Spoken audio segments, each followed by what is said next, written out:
All right.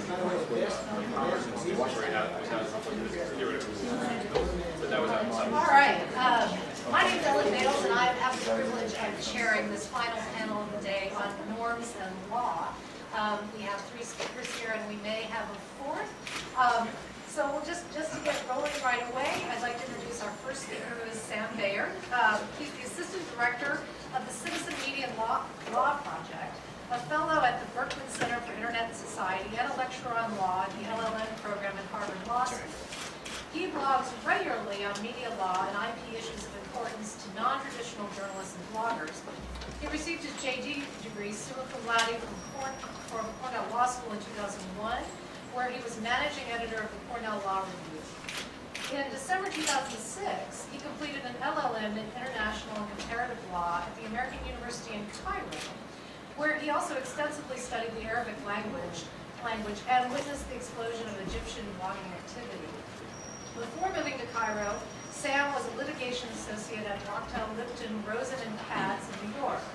Sam also clerked for the Honorable Lewis Kaplan in the United States District Court for the Southern District of New York. Thank you, Sam. Take it away. Thanks a lot. That's quite a litany of things. Thanks for this introduction. I think I'm of the camp that wants to perhaps push back a little bit on the framing of the discussion today. I couldn't help when looking at the abstract and contemplating this quite dark image to think that perhaps what one of the goals that we might be talking about here is some sort of taming of online discourse. In other words, sort of locking down in some ways the blogosphere, social media, and all these other new forms of journalism and expression that are developing online. And I was very happy being here all day to see that, in fact, I don't think that's what people have been talking about. There's been a lot of positive and negative views of what the blogosphere has to offer, what other forms of social media have to offer. But I do think it's an important question, sort of to what extent can online discourse be tamed, as it were. Taming being a shorthand for maybe making it more accurate, more credible, more transparent, better in lots of ways, right? So I'll use taming, but I'm trying to use it in a somewhat nuanced way. So as the lawyer, I think my job is pretty easy compared to those folks that are going to talk about the norms, because I think my message is pretty clear. It's essentially, if you're looking to tame online discourse and improve it in certain ways, I wouldn't look at the law too closely or depend too much on it, because it's probably, in the end, going to be an obstacle to the sort of taming that we've been talking about. Again, even assuming that's a goal that we want to further. Now, and to the extent that the law might actually help or work, it could be in the sphere of civility.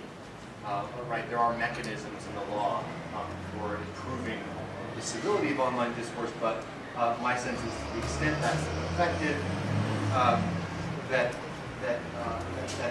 this, at the same time, it could be effective. It threatens to chill valuable scholarly, scientific, and political discourse. And I'll try to explain to you some of the law or legal principles where I'm drawing all this from. So to start with the general principles. So the U.S. concept of freedom of expression, you can see in the First Amendment of the U.S. Constitution, or which is sort of encapsulated, right, but it's all in court cases, really, tends to favor, as a fundamental principle, the proliferation of discordant voices, rather than imposing gatekeeping or anything of that nature. On a theory, on a jurisprudential theory, that this better promotes free and open debate, that it spurs new ideas, innovation, and that it makes for a more robust democracy.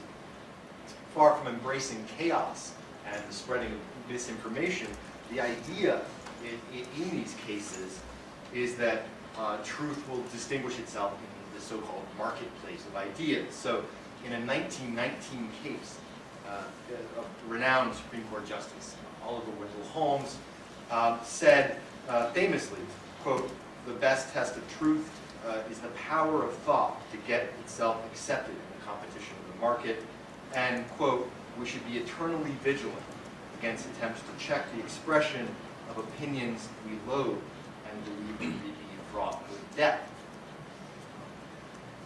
Now, this is a 1990 case, and the idea that the truth will win out in some sort of marketplace of ideas may be a naive one, right? In a network world, where, as other panelists have already said, falsehoods can circle the globe instantaneously and persist there indefinitely. But in any event, my point is, in any event, this is a theory that our Constitution embraces. So if we're going to be talking about how law can handle the situation, this is one of these foundational bedrock principles to start with. But, of course, the First Amendment's not boundless. And one of the important sort of basic points is that it applies to government actors, right, and doesn't apply to individuals.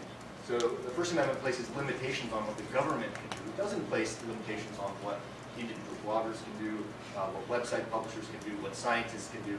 And so keep in mind, as I'm talking about this, I'm just talking about limitations on use of the coercive force of government, not what individuals can do in terms of norms, right? Take another area where the First Amendment is not limitless, ClimateGate. Someone brought it up in the last panel very briefly. I thought there's an interesting sort of principle of law in the ClimateGate case that I think is worth mentioning. The First Amendment doesn't protect the press or anybody else from generally applicable criminal laws that prohibit certain conduct, like theft, trespass, or hacking, computer intrusion. So, for instance, in that ClimateGate case, whoever went in and hacked the emails that produced the whole scandal, right, they violated English law. And if that was the U.S., the same exact result would be there. It would be a violation of federal and state law, and the First Amendment wouldn't protect the hacker for that act. But at the same time, you flip it over, and you see something interesting about U.S. law, which is that it does protect, the First Amendment does protect the right of the bloggers, the website publishers, to republish those emails once they're out there. It's an open question whether it protects that original hacker. So they hack it and they put it up on their website. It's a hard question. But certainly, once they do that, and then blogger X, blogger Y, blogger Z, they see it, they mirror it. First Amendment says, look, government can't go after them for doing that. So that's just one limitation of the First Amendment.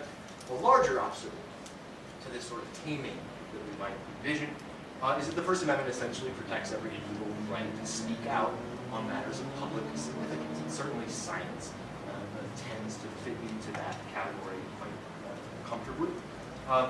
And so there's this fundamental protection unless speech crosses the line to a few narrow categories of speech that are unprotected, right, by the First Amendment according to various Supreme Court cases. These are things like defamation, obscenity, speech that directly incites violence, or something called true threats. And defamation is probably the one that's most relevant to us. And defamation also is probably the biggest limitation on freedom of speech that you would see in the U.S. legal landscape in terms of freedom of expression, and probably internationally as well, though that would be putting aside certain extreme forms of repression of speech you might see in certain nations. Still, defamation law, although it is probably the biggest threat or the biggest limitation on freedom of expression, it's a relatively narrow category of speech that's unlikely to impact most scientific discourse, except when that scientific discourse devolves into personal attacks and ad hominem type stuff, which is, I think Amanda did a good job of sort of laying out some of those issues in the last panel. What it is, defamation is, it encompasses false statements of fact about another person. They tend to hurt that person's reputation in the community, and it can include a scientific or academic community. It does not include statements of opinion on matters of scientific controversy, and the technical definition of that is something that's not capable of being proven true or false. And this will encompass things like rhetorical hyperbole, satire, parody, a lot of the stuff that you see in the comment section.